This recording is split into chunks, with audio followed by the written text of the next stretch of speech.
Hey guys, welcome back to the next video, and this time we got another air cooler. It looks great, but unfortunately it performs bad.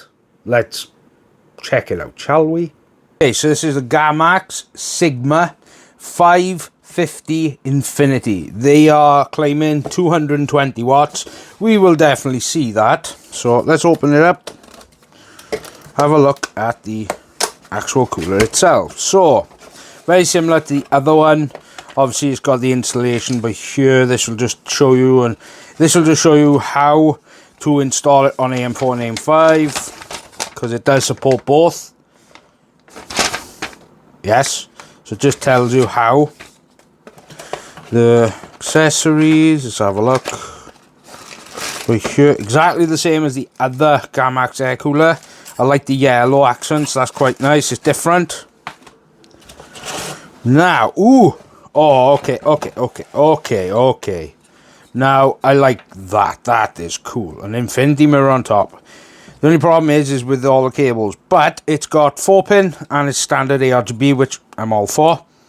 This is like connected, as you can probably see by there, it's connected to that. Now, this only has... So this one has 5 heat pipes. 5 heat pipes with a just cleared off base. And the fan then, of course. Yeah, so let's have a look at the specs. Okay, so it supports AM5 and LGA 1700. It does have ARGB infinity lighting, which obviously is there and on the fan. It's a 120 fan. The overall height is 153 millimeters. It's a PWM fan, screw bracket, and then it's got 5 heat pipes with a max airflow of 58.96 CFM. That's okay, it's better than the other one, so yeah. I mean, it supports all the latest when it comes to AMD. So the noise level, they rate this for 32.5 dB. The fan is 800 and between 800 and 1800. And then, of course, then it's supported by AM5 and AM4, as well as LGA 1700. So let's get this on the test bench and try it out, shall we? This is the Sigma 550 Infinity CPU cooler from Gamemax. I'm going to put the mic up towards the fan at 50% fan speed.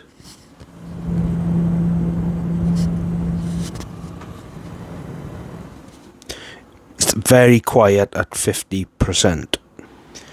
This is at 100% fan speed.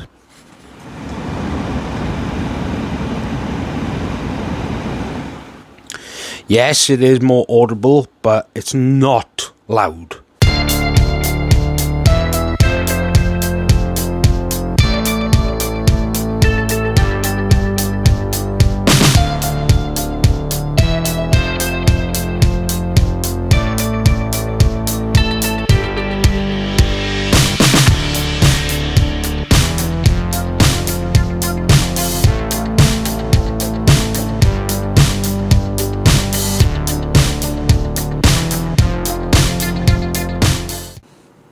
Okay then, so as for testing, I've run my normal run of benchmarks. It's Cinebench R23, Blender Pavilion, Blender Classroom, and 3D Mark CPU test. Now, as for the room temperature, at the time of before testing, I did rate it at 9 degrees. It was very cold, and it did go up to 12 after testing. Now, as for CPU power, it's a 5900X with an X570 platform and an RX 7600 XT, and it's got 16 gigs of DDR4, and also is housed in a B-Quad Shadow Base 800FX, so that's got a lot of airflow, so that wouldn't be a problem. Now, as for the CPU power, during the testing, it did go as high as 198 watts, but it did go down low to 174. The CPU clocks were high at 4.9 and they did go down to 4.1, but it's well above base clock. So as for the thermals, let's get to it then. It's idles at 26. The max is at 90 degrees. Blender Pavilion, idles 26. The max 88 Celsius. Blender Classroom, idles 26 with a max of 88 Celsius once again. And 3D Mark CPU test, idles 26 with a max of 79 Celsius. Now what I'm going to do is put this against other coolers. I'm going to put a graph right here. So it's going to be either same priced CPU cooler or ones that are around the same pricing, even lower. And what this going to show is that there are better coolers for the money. So make sure you watch by here, because this is where the graph's going to be showing. I'm going to show you that you could spend a little bit less, or you could spend the exact same money and get way better thermals.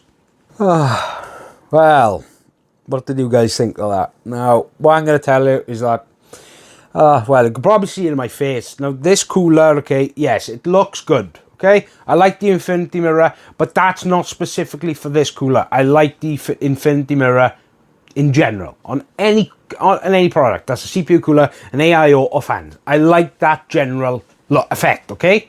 So, as for the thermals, now, as you probably saw through the thermals, the temps were very, very high. Especially in Cinebench, but that's kind of a given. Cinebench is a very, very hard instruction set on any CPU, because that isn't the real world.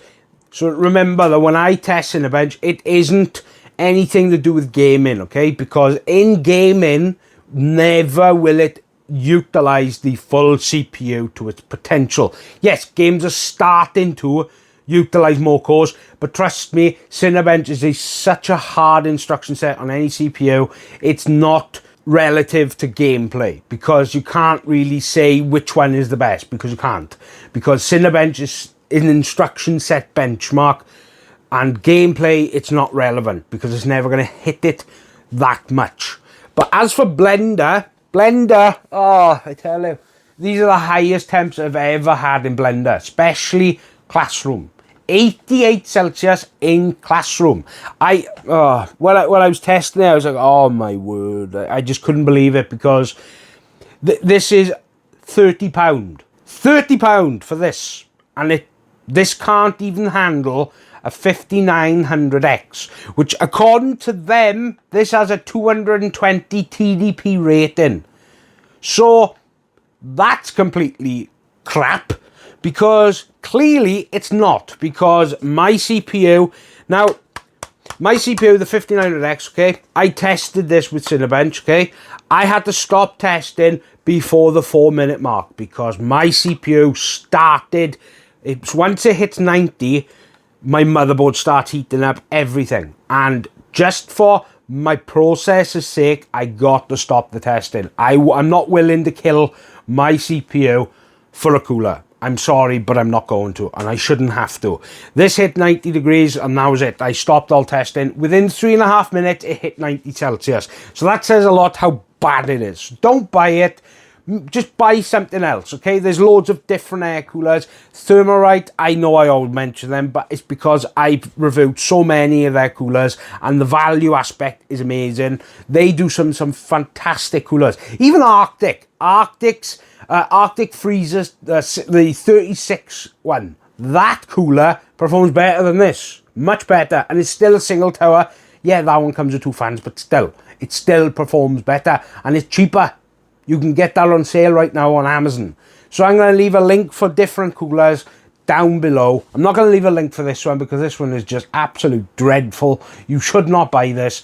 This is just a waste of money. So spend your money wisely. Buy something that will actually last you a bit longer. So yeah, look, I know this is more me going on a rant, but it's not, because at the end of the day, my 100% my priority is you guys. I am here, I test something, and if I don't think it's worth your money, then I am going to tell you whether the brand likes it or not. Because at the end of the day, I want to be completely transparent and honest with you guys. Don't buy it, buy something else. The Arctic cooler, that's still a fantastic value. Thermalright, there's Be Quiet, there's loads of different brands out that do much better coolers. So go buy one of them. Please don't forget to subscribe, because if you can see in the background there, WELSHYTECH's back on the channel after 2 years. I've got 2 coolers from them. I've got cooler, AIO from PC Cooler. I've got a monitor, I've got a headset, I've got a full CCTV set, wireless cameras come in as well, and I've got other coolers here as well. So make sure you subscribe for that. I honestly, and I really do want you guys to realize this, I really do appreciate when you watch a video and you interact with me, because it really does keep my spirits up. It makes me want to push forward and keep making videos for you. So, as always, I hope you guys have a fantastic weekend and week ahead of you. This is Richard for WELSHYTECH. Goodbye.